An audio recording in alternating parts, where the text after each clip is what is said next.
бар біздің университетімізде.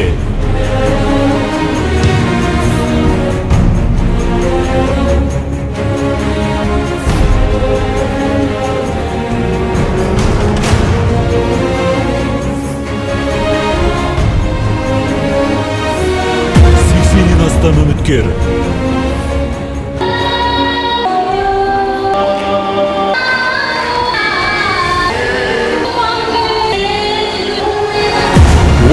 Қатысушы. Өткен аптада өзара дуэттік ән айтып бақ сынасты.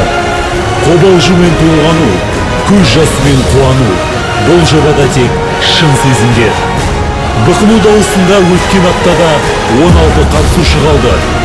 Бүгін олар өзара бақ сынасып, ән шайқасын өткізеді. Жартылай финалға тек 8 қатысушы жолдама алады. Кімнің дауысы үздік?